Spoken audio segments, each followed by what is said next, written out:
Hello అండి, నమస్తే. నేను మీ Vijayalakshmi. Welcome to Vijay house wife.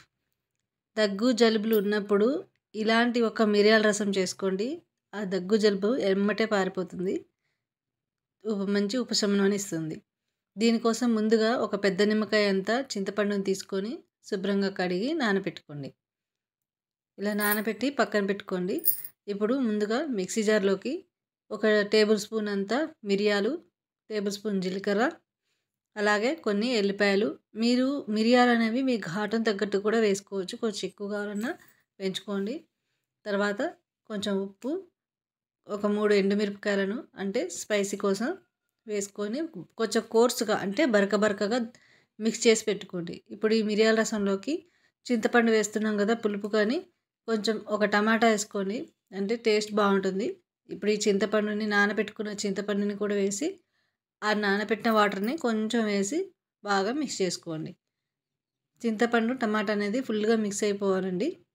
ఇప్పుడు ఇలా మిక్స్ చేసుకున్న తర్వాత పోపు కోసమని గిన్నె పెట్టుకొని అందులో కొద్దిగా ఆయిల్ వేసి ఒక 4 దాకా ఎల్లిపాయలను దంచి వేసుకొని అవి ఫ్రై అయ్యాక కొద్ది జీలకర్ర, ఒక 2 ఎండుమిరపకాయలు తుంపుకొని వేసుకోండి.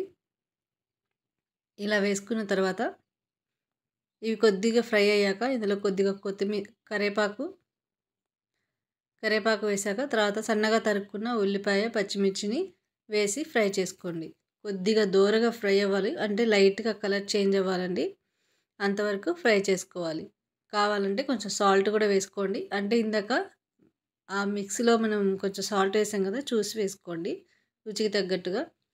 ఆ తర్వాత మనం కోర్సుగా గ్రైండ్ చేసుకున్న పౌడర్ని వేసి కలుపుకోండి. నేను వంట చేసినప్పుడు నా పిల్లలైతే నేను చేస్తా మమ్మీ, ఏం చేస్తా మమ్మీ అని వస్తారు. మీ పిల్లలు కూడా అలాగే చేస్తారా? నిజంగా అలా చేస్తే ఎస్ అని కామెంట్ చేయండి.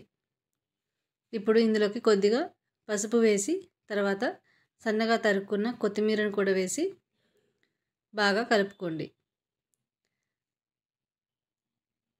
ఇప్పుడు ఇందులోకి మనం మిక్స్ చేసి పెట్టుకున్న టమాటా, చింతపండు గుజ్జును వేసి రసం కోసమని కొద్దిగా వాటర్ని వేసి బాగా మరగనివ్వండి. అంతే, ఈ మిరియాల చారు రెడీ. మిరియాల చారు వేడిగా ఉన్నప్పుడే రైస్లో కానీ దేంట్లోకైనా అలా తీసుకుంటే దగ్గు జలుబు అనేది ఈజీగా తగ్గిపోతుంది. ఈ వర్షాకాలంలో, చలికాలంలో ఇలా ఒకసారి చేసుకొని తీసుకోండి, చాలా బాగుంటుంది. మీకు కనుక నా వీడియో నచ్చినట్టయితే నా వీడియోని లైక్ చేయండి.